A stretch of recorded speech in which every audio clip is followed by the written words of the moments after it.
कक्षा 12वीं biology chapter 8 मानव कल्याण में सूक्ष्म जीव जो 1 अंक 2 अंक 3 अंक 4 अंक के प्रश्न आते हैं बोर्ड एग्जाम में इम्पोर्टेंट प्रश्न। वो सभी प्रश्न हैं इसमें। बोर्ड एग्जाम के पहले इस चैप्टर को जरूर पढ़ के जाएं और इसकी तैयारी करें।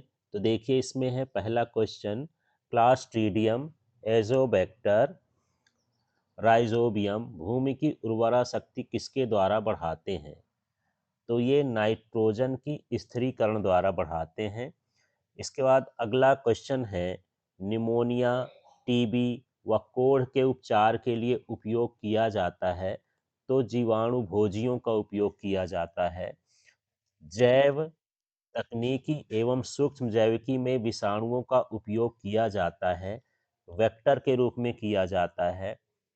बेकरी में रोटी, बिस्कुट व अन्य उत्पाद को प्राप्त करने में उपयोगी है, ये होता है ईस्ट।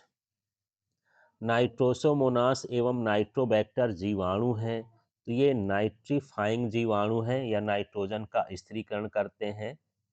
मेथेनोजन निम्नलिखित में से किसमें नहीं पाए जाते हैं? तो ये पानी से भरे धान के खेत की तली पर नहीं पाए जाते हैं। फिर है, वाहित मल के प्राथमिक उपचार में जल किससे मुक्त होता है? वाहित मल के प्राथमिक उपचार में जल किससे मुक्त होता है? तो ये स्थिर कणों से मुक्त होता है। अपशिष्ट जल की बीओडी, बायोलॉजिकल ऑक्सीजन डिमांड इसको बोलते हैं, निम्न में से किसकी मात्रा के आकलन से जानी जाती है? तो ये ऑक्सीजन की खपत से जानी जाती है। भारत में गौवंश के गोबर से बायोगैस उत्पादन की तकनीक प्रमुखतः किसके प्रयासों से विकसित की गई? तो ये सी नंबर का सही है, भारतीय कृषि अनुसंधान संस्थान तथा खादी एवं ग्रामोद्योग विभाग से। फिर है, माइकोराइजा पोषक पौधों को किस कार्य में मदद नहीं करता है? तो ये इसकी फास्फोरस ग्रहण करने की क्षमता। अब रिक्त स्थानों की पूर्ति को देखते हैं। सिरका में खाली स्थान जीवाणु का उपयोग होता है, तो ये होता है एसिटोबैक्टर एसिटी का उपयोग होता है सिरका बनाने में। सूक्ष्म जीवाणु का आकार खाली स्थान मिलीमीटर से कम होता है, 0.1 मिलीमीटर से। दही खाली स्थान जीवाणु की सहायता से बनाया जाता है, जिसमें होता है लैक्टोबैसिलस। दूध से चीज बनाते समय फलों की सुगंध डालने वाला पदार्थ खाली स्थान कहलाता है, ये होता है योगर्ट। फिर कवक रोधी जीवाणुविक प्रतिरक्षी पदार्थ खाली स्थान होता है, ये होता है पॉलीमिक्सिन। अब देखिए यहाँ पर हमको सही जोड़ी भी नाम बनाना है। तो विटामिन प्रोड्यूसर ये क्या है? ईस्ट है। दूसरा है प्रतिजैविक उत्पादक, तो इसमें क्या है? पेनिसिलियम है। फिर है हार्मोन उत्पादक, तो ये है जिब्रेला फ्यूजिकोराई। इसके बाद है एंजाइम उत्पादक, तो ये क्या है? एस्परजिलस। फिर है वर्णक उत्पादक, तो ये क्या है? मोनेस्कस। इस तरह से ये सूक्ष्म जीव हैं जो इन चीजों को उत्पन्न करते हैं। अब यहाँ पर एक शब्द या एक वाक्य में उत्तर को समझते हैं। सूक्ष्म जीवों द्वारा कीट खरपतवार के नियंत्रण को क्या कहते हैं? तो ये कहलाता है जैविक नियंत्रण। फिर है, प्रमुख उपयोगी सूक्ष्म जीवों के नाम लिखिए। तो इसमें जो प्रमुख उपयोगी सूक्ष्म जीव के नाम हैं उनमें है जीवाणु, कवक और विषाणु। तो यहाँ उपयोगी सूक्ष्म जीवों में जीवाणु है, कवक है, विषाणु है। फिर है, जिब्रेलिन नामक हार्मोन किस कवक से प्राप्त किया जाता है? तो ये होता है जिब्रेलिन नामक हार्मोन जिब्रेला फ्यूजिकोराई से प्राप्त किया जाता है, इसको अच्छे से आप याद कर लीजिएगा। फिर है, डेयरी उद्योग में जीवाणु से कौन कौन से उत्पाद बनाए जाते हैं? ये तो कॉमन सेंस है, अपने से लिख सकते हैं। डेयरी उद्योग में जीवाणुओं से दही, मक्खन, पनीर, मठा एवं योगर्ट बनाए जाते हैं। इसके लिए लैक्टोबैसिलस स्पी एवं स्टेप्टोकोकस स्पी आदि का स्पीसीज का उपयोग किया जाता है। फिर है प्रश्न, प्रतिजैविक किन सूक्ष्म जीवों से प्राप्त करते हैं? तो प्रतिजैविक मुख्यतः जीवाणु एवं कवक द्वारा प्राप्त किया जाता है। फिर है प्रश्न, बोतल में बंद गंगा जल बहुत अधिक समय तक रखने पर भी नहीं सड़ता, खराब नहीं होता, क्यों? तो के जल में वर्षों से मृत शरीर तथा अन्य उत्सर्जी पदार्थों का विसर्जन किया जाता है, लेकिन जीवाणु भोजी की उपस्थिति के कारण यह जल बोतल में बहुत अधिक समय तक रखने पर भी नहीं सड़ता। तो यहाँ पर आंसर आपको रखना है जीवाणु भोजी। इसके बाद है एंटीबायोटिक पेनिसिलिन की खोज किसने की थी? चाहे एंटीबायोटिक लिख दे या प्रतिजैविक लिख दे, तो ये है अलेक्जेंडर फ्लेमिंग ने। फिर इसके बाद है पेनिसिलिन किस सूक्ष्म जीव कवक से प्राप्त होता है? तो पेनिसिलियम नोटेटम इससे प्राप्त होता है। फिर है औद्योगिक रूप से सिट्रिक अम्ल बनाने में किस सूक्ष्म जीव का प्रयोग किया जाता है? तो ये है एस्परजिलस नाइजर। इसके बाद किसी एक मीथेनोजन जीवाणु का नाम लिखिए। तो ये है मीथेनोबैक्टीरियम प्रजाति के जो जीवाणु होते हैं। फिर है 11 नंबर में देख लेते हैं, सीवेज ट्रीटमेंट में अवायवीय अवपंक एनारोबिक एल्स्टर में कौन सा जीवाणु पाया जाता है? तो ये जीवाणु होते हैं मीथेनोजेंस। यह माइकोराइजा किस विशिष्ट खनिज का अवशोषण कर पौधों की जड़ों को देती है, जो पौधा स्वयं अवशोषित नहीं कर पाता? तो ये होता है फास्फोरस। फिर है जैव वैज्ञानिक नियंत्रण के तहत कौन से कवक का उपयोग पादप रोगों के उपचार में किया जाता है? तो ये होता है ट्राइकोडर्मा प्रजाति के जो कवक हैं उनका उपयोग किया जाता है। फिर है स्विस पनीर बनाने के लिए किस जीवाणु का उपयोग होता है? तो ये होता है प्रोपियोनी बैक्टीरियम सारमेनाई। फिर है बिना आसवन के बनने वाले दो अल्कोहलिक पेयों के नाम लिखिए। तो ये होता है बियर तथा वाइन। फिर है किण्वित रस के आसवन से तैयार होने वाले दो अल्कोहलिक पेयों के नाम लिखिए। तो ये होता है विस्की और रम। इसके बाद है बीओडी का पूरा नाम लिखिए। तो ये है बायोलॉजिकल ऑक्सीजन डिमांड। ये बीओडी का फुल फॉर्म होता है। फिर किसी ऐसे संक्रमणकारी कारक का नाम बताइए जिसमें ना तो डीएनए होता है और ना ही आरएनए होता है। तो ऐसा होता है प्रियॉन। अब यहाँ प्रश्न है, जीवाणु का कृषि क्षेत्र में क्या उपयोग है? ये बड़े प्रश्नों में भी आ सकता है, 2 अंक में भी आ सकता है, 3 अंक में भी आ सकता है। तो देखिए, कृषि के क्षेत्र में जीवाणु निम्न प्रकार से उपयोगी हो सकते हैं। ये मृत जीवों का अपघटन करके भूमि की उर्वरा शक्ति बढ़ाते हैं। ये भूमि में N2 स्थिरीकरण द्वारा किसी उपजाऊ शक्ति में वृद्धि करते हैं। नीले हरे शैवालों का उपयोग उर्वरकों के रूप में किया जाता है। ये पदार्थों के चक्रीयकरण में भाग लेकर भूमि में खनिज लवणों की मात्रा का नियंत्रण करते हैं। इस तरह से यहाँ पर आपको लिखना है। अब यहाँ अगला प्रश्न है, जीवाणुओं के विभिन्न क्षेत्रों में उपयोग। तो जीवाणु कहाँ कहाँ उपयोग किए जाते हैं, चलिए देखते हैं। तो ये है नाइट्रोजन स्थिरीकरण। कुछ जीवाणु जैसे एजोटोबैक्टर तथा क्लास्ट्रीडियम नाइट्रोजन स्थिरीकरण द्वारा भूमि की उर्वरा शक्ति को बढ़ाते हैं। फिर है लैक्टिक अम्ल का निर्माण। तो लैक्टोबैसिलस लैक्टाई जीवाणु दूध के लैक्टेज को लैक्टिक अम्ल यानी दही में परिवर्तित कर देते हैं। ये भी जीवाणुओं का काम ही है। फिर है एसिटिक अम्ल का निर्माण। तो एसिटोबैक्टर एसिटाई जीवाणु सिरका का निर्माण करता है, अर्थात एसिटिक अम्ल का निर्माण करता है, जिसका औद्योगिक औद्योगिक उपयोग किया जाता है। फिर है रेशे की रेटिंग। कुछ जीवाणु जैसे क्लास्ट्रीडियम ब्यूटीरियम पादप रेशों के उत्पादन में सहायता करते हैं। फिर है तंबाकू एवं चाय उद्योग। कुछ जीवाणु जैसे माइकोकॉकस कांडिसेंस तंबाकू एवं चाय के सीजनिंग करते हैं। फिर है औषधि निर्माण। कुछ जीवाणु जैसे स्ट्रेप्टोमाइसिस से प्रतिजैविक औषधियाँ प्राप्त होती हैं। फिर है सहजीवी के रूप में। तो कुछ जीवाणु हमारे शरीर में सहजीवी रूप जैसे स्टीरिया कुलाई जो होता है वो जैविक क्रिया में मदद करता है। इस तरह से ये जीवाणु के उपयोग है। उपयोग आपको हर तरह के सूक्ष्म जीवों का जानना है, कवक का भी, विषाणु का भी, जीवाणु का भी। चलिए अब यहाँ पर विषाणु के अनुप्रयोग को समझते हैं। अगला प्रश्न है, तो विषाणु के अनुप्रयोग ये हैं, निम्न क्षेत्रों में हैं। जैविक नियंत्रण में जीवाणु भोजी विषाणुओं के द्वारा हानिकारक जीवाणुओं को नष्ट किया जाता है, अर्थात यह जैव नियंत्रक का कार्य करता है। फिर है रोगों के उपचार में निमोनिया, टीबी, कोढ़ आदि के उपचार में जीवाणु भोजियों का उपयोग कर रोगजनक जीवाणुओं का भक्षण करवाया जाता है।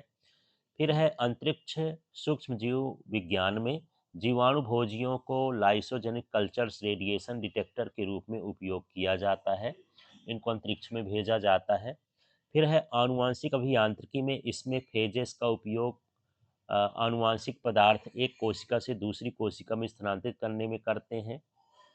प्रदूषित जल के उपचार में जीवाणुओं एवं अन्य सूक्ष्म द्वारा प्रदूषित जल के उपचार हेतु जीवाणु भोजी का उपयोग करते हैं। इसके अलावा भूमि की उर्वरता हेतु हानिकारक सूक्ष्मजीवों को नष्ट करने में अनुसंधान हेतु जीवाणु भोजी का प्रयोग वेक्टर के रूप में करते हैं। अब देखिए अगला जो भाग है ये है विभिन्न क्षेत्रों में कवकों की उपयोगिता हमको बताना है। तो कवकों के विभिन्न क्षेत्रों में उपयोगिता निम्नलिखित है। औषधि के रूप में अनेक प्रकार के एंटीबायोटिक कवकों से प्राप्त किए जाते हैं, जैसे पेनिसिलिन, पेनिसिलियम नोटेटम से प्राप्त किया जाता है। भूमि की उर्वरता, कवक कई सड़े गले पदार्थों का अपघटन करके भूमि की उर्वरा शक्ति को बढ़ाते हैं। फिर उद्योगों में चाहिए बेकरी उद्योग हो, शराब उद्योग हो, रासायनिक उद्योग हो, पनीर उद्योग हो, इनमें भी जो है इनका कवकों का उपयोग किया जाता है। फिर है नाइट्रोजन स्थिरीकरण। तो कई कवक जैसे रोडोटुरोला नाइट्रोजन स्थिरीकरण द्वारा भूमि की उर्वरा शक्ति को बढ़ाते हैं। फिर हार्मोन के निर्माण में जिब्रेलिन नामक हार्मोन से जिब्रेला फ्यूजिकोराई नामक कवक से प्राप्त किया जाता है। फिर है जैविक नियंत्रण में जब एक जीव द्वारा बना पदार्थ दूसरे जीव को नष्ट कर देता है तो इसे जैविक नियंत्रण कहते हैं। फिर है वर्णकों का निर्माण, मोनिस्कस द्वारा प्राप्त लाल रंग चावल रंगने के काम में आता है। तो इस तरह से यहाँ पर ये इतने सारे उपयोग हैं, जैसे परीक्षा में जितने नंबर का आए उसके हिसाब से आपको इसका आंसर देना है। यदि 4 अंक का है तो कम से कम 4 उपयोग, 3 अंक का है तो कम से कम 3 उपयोग, इस तरह से आपको लिखना है। अब इसमें देखिए बायोगैस के उत्पादन में सूक्ष्मजीव किस प्रकार महत्वपूर्ण भूमिका निभाते हैं, व्याख्या कीजिए। तो यहाँ पर बायोगैस का संयंत्र का चित्र भी आ जाता है, तो जैसा प्रश्न आए उसके हिसाब से आपको काम करना है। यदि केवल रेखा चित्र आए तो केवल चित्र भर बनाना है, और यदि व्याख्या करने के लिए आएगा तो आपको लिखना भी पड़ेगा और चित्र भी बनाना पड़ेगा। तो देखिए कुछ बैक्टीरिया सेलुलोज युक्त पदार्थ जैसे गोबर है पर अवायवीय रूप में उगते हैं। वह CO2 H2 के साथ साथ बड़ी मात्रा में मीथेन गैस उत्पन्न करते हैं। सामूहिक रूप से इन जीवाणुओं को मीथेनोजन कहा जाता है। तो जो मीथेन उत्पन्न करते हैं ऐसे जीवाणुओं को मीथेनोजन कहते हैं। अब बात करते हैं कि बायोगैस में किस तरह से मीथेनोजन उत्पन्न होता है। बायोगैस संयंत्र अथवा गोबर गैस संयंत्र एक बड़ा टैंक होता है। यहाँ पर आप चित्र में भी देखते जाइए, ये बड़ा सा टैंक हो गया।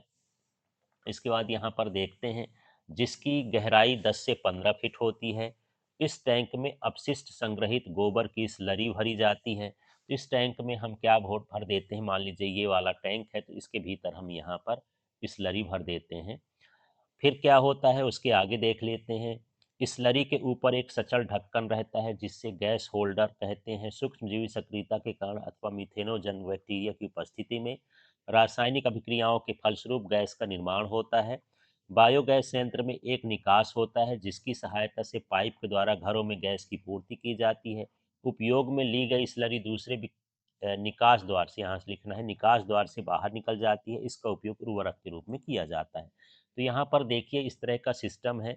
यहाँ पर ये गोबर और जल मिलाकर के स्लरी भरते हैं, और इसके बाद यहाँ से गैस बनती है। तो गैस तो ये चली जाती है घरों के लिए, और जो हमारे पास शेष वाला स्लरी वाला भाग है वो यहाँ पर इकट्ठा होता है जिससे हम उर्वरक बना लेते हैं। तो ये पूरी प्रक्रिया होती है, इस तरह से इसमें हमको दर्शाना है।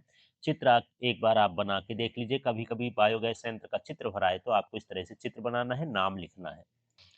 अब यहाँ पर देखिए अगला इम्पॉर्टेंट प्रश्न है, उपापचय के दौरान सूक्ष्मजीव गैसों का निष्कासन करते हैं, उदाहरण द्वारा समझाइए। तो कोई भी सूक्ष्मजीव है जब उपापचय करता है तो गैस निकालता है, इसको हमको समझाना है एक उदाहरण से।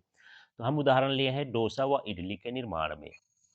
तो दाल चावल के आटे को गीला करके जीवाणु द्वारा किण्वित कराने के उपरांत इसके आटे का निर्माण होता है, डोसा और इडली का। किण्वन के कारण आटे में से CO2 गैस निकलती है। इस क्रिया को खमीर उठाना कहते हैं। इस क्रिया के बाद आटा ढीला और मुलायम तथा फूली हुई आकृति वाला बन जाता है। इस आटे के द्वारा डोसा और इडली बनाया जाता है।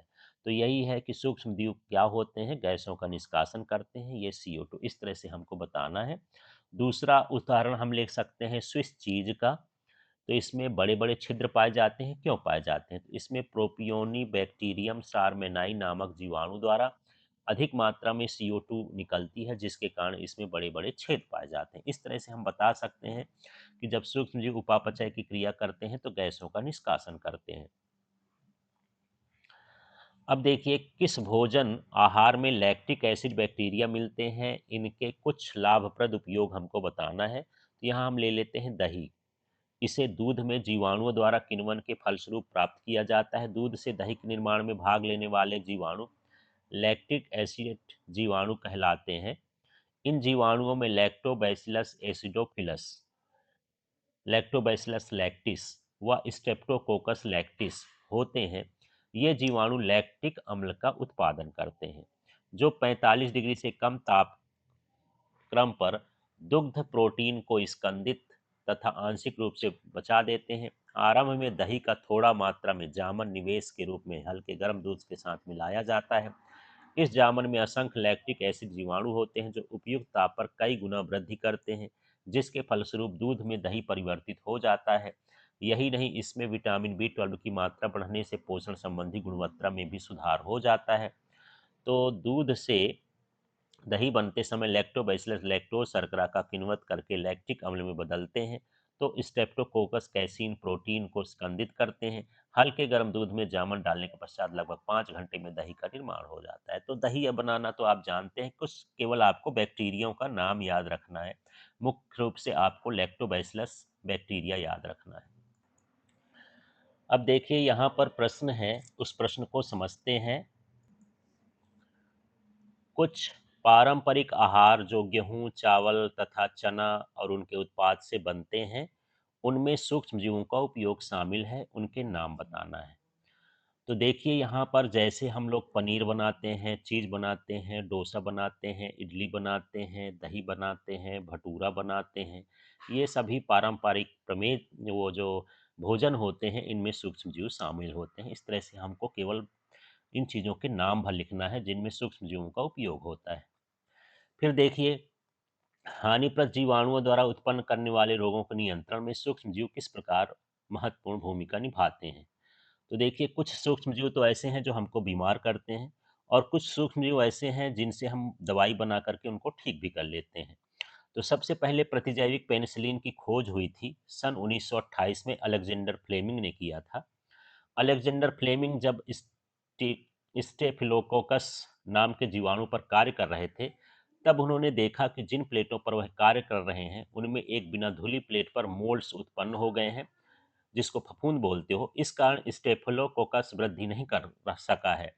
उन्होंने पाया कि यह प्रभाव मोल्ड द्वारा उत्पन्न एक रसायन पेनिसिलिन द्वारा होता है, क्योंकि पेनिसिलिन पेनिसिलिनियम नोटेटम नामक मोल्ड से उत्पन्न होता है। इसी कारण इनका नाम उन्होंने पेनिसिलिन रख दिया था।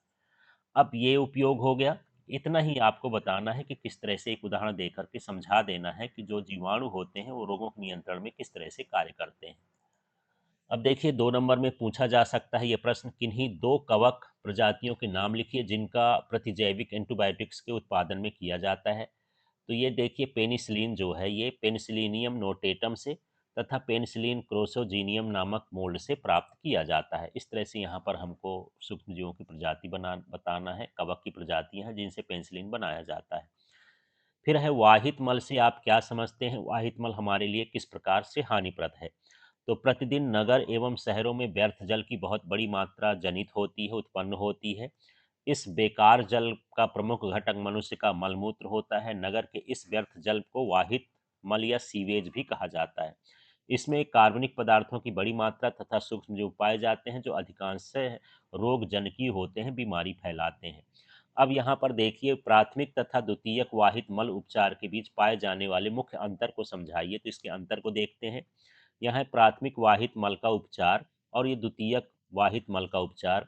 यह एक भौतिक यांत्रिक प्रक्रिया है जिसमें तैरने वाली अशुद्धियां रेत, मिट्टी तथा कंकड़ आदि छान कर निथार कर अलग होता है। ये प्राथमिक उपचार हो गया। यह एक जैविक प्रक्रिया है जिसमें कार्बनिक पदार्थों का क्रम से वायु अवायु अपघटन होता है। इस उपचार से बीओडी पर कोई प्रभाव नहीं पड़ता है। इस उपचार से बीओडी कम हो जाती है। अब चलिए इस प्रश्न को देखते हैं। निम्नलिखित में सूक्ष्म जीवों की भूमिका का पता लगाइए तथा अपने अध्यापक से इनके विषय में विचार विमर्श कीजिए। एकल कोशिका प्रोटीन एससीपी और मृदा के बारे में हमको समझाना है। तो देखिए, एकल कोशिका प्रोटीन एससीपी ये क्या होता है? सिंगल सेल प्रोटीन इसको बोलते हैं। पशु तथा मानव पोषण के लिए प्रोटीन के वैकल्पिक स्रोतों में से एकल कोशिका प्रोटीन है। सूक्ष्म जीवों को प्रोटीन के अच्छे स्रोत के रूप में बड़े पैमाने पर उत्पादन किया जा रहा है। वास्तव में अधिकांश लोगों द्वारा मशरूम भोजन के रूप में खाए जाने लगे हैं। अतः बड़े पैमाने पर मशरूम संवर्धन एक प्रकार का बढ़ता हुआ उद्योग है। तो जो प्रोटीन के उत्पादन के लिए सूक्ष्म जीवों का उपयोग किया जाता है उसी को हम क्या बोलते हैं? एकल कोशिका प्रोटीन। फिर है जैव उर्वरक, एक प्रकार के जीव हैं जो मृदा की पोषक गुणवत्ता को बढ़ाते हैं। जैव उर्वरकों का मुख्य स्रोत जीवाणु, कवक तथा साइनोबैक्टीरिया होते हैं। इस तरह से अब मृदा में पाए जाने वाले सूक्ष्म जीव होते हैं। तो यहाँ ये चैप्टर जो है समाप्त होता है और जो इम्पोर्टेंट है मैंने उन्हीं को बताया है। तो इन्हीं में से आपको तैयार करना है, इन्हीं में से बोर्ड एग्जाम में पूछे जाएंगे।